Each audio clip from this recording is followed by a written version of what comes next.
चलिए आज हम जानते हैं कि आखिर इन डायोड के बीच में जो कैपेसिटर जो यूज होता है इसमें हम कितना वैल्यू का कैपेसिटर लगाएं, कितना वोल्ट का लगाएं। हमको कैसे पता चलेगा कि यहाँ पर इतनी वैल्यू का कैपेसिटर लगेगा और इतने वोल्ट का कैपेसिटर लगेगा। तो बिल्कुल जीरो से सीखेंगे कि हम इस तरह से कैलकुलेशन को करेंगे कि बिल्कुल हम आसानी से कर ले जाएं और आसानी से हम एक कैपेसिटर को चुन सकें अपनी मर्जी के हिसाब से। तो चलिए दोस्तों फिर वीडियो को कर लेते हैं स्टार्ट। तो फिर मैं हूँ आपका अपना भाई तौसीफ और मैं ऐसे ही इलेक्ट्रॉनिक्स एंड इलेक्ट्रिकल से रिलेटेड वीडियोस लाता रहता हूं। तो फाइनली दोस्तों फिर वीडियो को स्टार्ट करते हैं।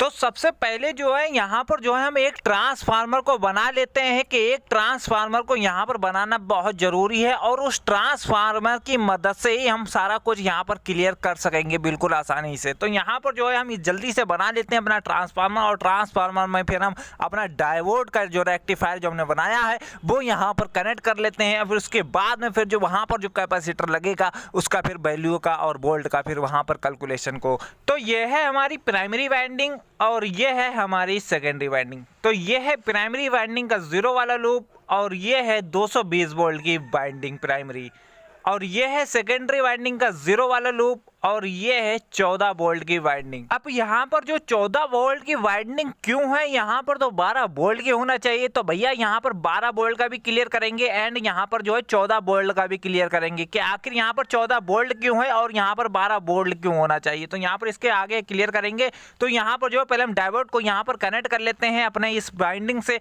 मतलब कि जो सेकेंडरी वाइंडिंग है इस सेकेंडरी वाइंडिंग को अपने डायोड से कनेक्ट कर लेते हैं कि कहाँ पर इसका कनेक्शन होगा। तो इसको पहले यहाँ पर हम क्लियर तरीके से कर लेते हैं। तो हमने यहाँ पर जो डायोड का कनेक्शन को कर लिया है। अब यहाँ पर ये समझिए 14 वोल्ट क्यों है। तो सबसे पहले यहाँ पर ये 14 वोल्ट की जो हमने वाइंडिंग कर रखी है, अगर हम डायोड को अपने देते हैं यहाँ से तो यहाँ से क्या होगा कि जो डायोड होगा वो हमारा 2 वोल्ट खा जाएगा। मतलब कि 2 वोल्ट का जो है यहाँ पर हमारा डायोड कंज्यूम करता है, मतलब 2 वोल्ट जो है वो खा जाएगा। तो यहाँ पर टोटल बचेगा 12 वोल्ट। अब इस 12 वोल्ट को क्या करेंगे, इसको करेंगे मल्टीप्लाई किसमें करेंगे, ये है फार्मूला। इसका फार्मूला आप नोट कर लीजिए 1.4414, मतलब कि 1.414 इसको इसमें मल्टीप्लाई करेंगे। तो यहाँ पर जो ये कैलकुलेटर है इस कैलकुलेटर में हम टोटल करते हैं तो यहाँ पर देखते हैं क्या रिजल्ट आ रहा है। तो यहाँ पर जो है 12 वोल्ट पहले लिखेंगे हम, 12 वोल्ट मल्टीप्लाई करेंगे 1.414, ठीक है। तो यहाँ पर ये टोटल कितना है, तो टोटल आया यहाँ पर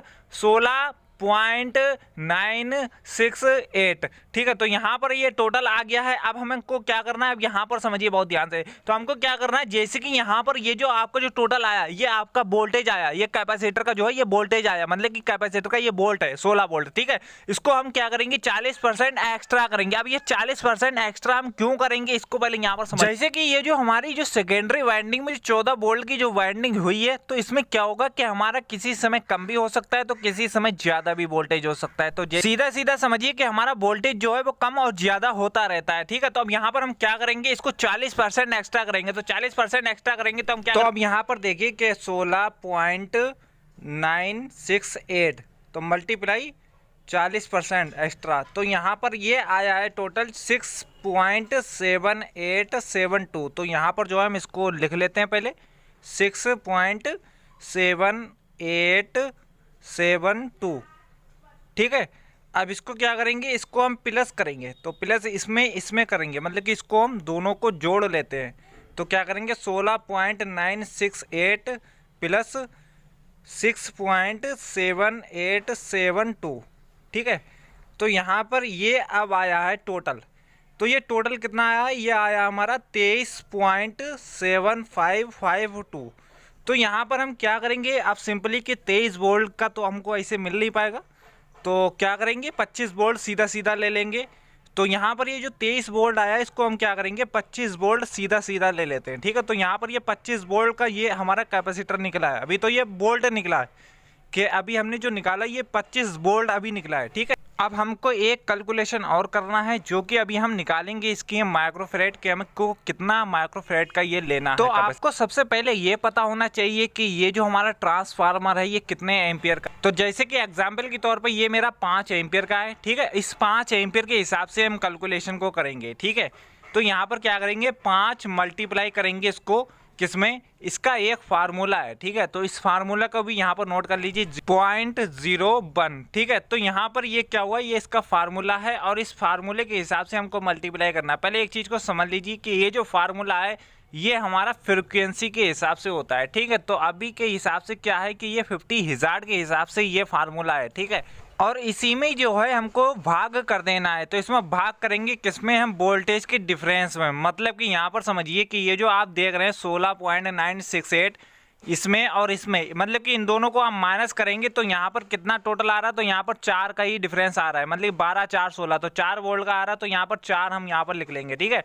अब इसमें कर देंगे भाग, तो यहाँ पर टोटल करते हैं, देखते हैं क्या रिजल्ट आ रहा है। तो क्या करेंगे 5 मल्टीप्लाई और 0.01 और भाग करेंगे 4 में। तो यहाँ पर ये जो टोटल आया है ये आया है 0.0125। तो यहाँ पर हम लिख लेते हैं 0.0125। अब यहाँ पर ये जो आया है ये आया हमारा फ्राइड, ठीक है। अभी इसमें हम क्या करेंगे, इसको माइक्रो फ्राइड में कन्वर्ट करते हैं। तो इसको हम क्या करेंगे, सबसे पहले कि यहाँ पर जो है आपको एक फार्मूला और नोट कर लेना है यहाँ पर। तो क्या नोट करना है, यहाँ पर देखिए कि आपको 1 और 0 और 0 और 0 और 0 और 0 और 0, मतलब कि ये टोटल कितने हैं, ये हैं टोटल 6 0, ठीक है। तो इसमें हम क्या करेंगे, इसी में ही मल्टीप्लाई करेंगे, ठीक है। तो इसको मल्टीप्लाई करेंगे 1 0 0 0 0 0, मतलब 6 बार 0 0 करना है, ठीक है। तो यहाँ पर कितना 1 2 3 4 5 6, ठीक है।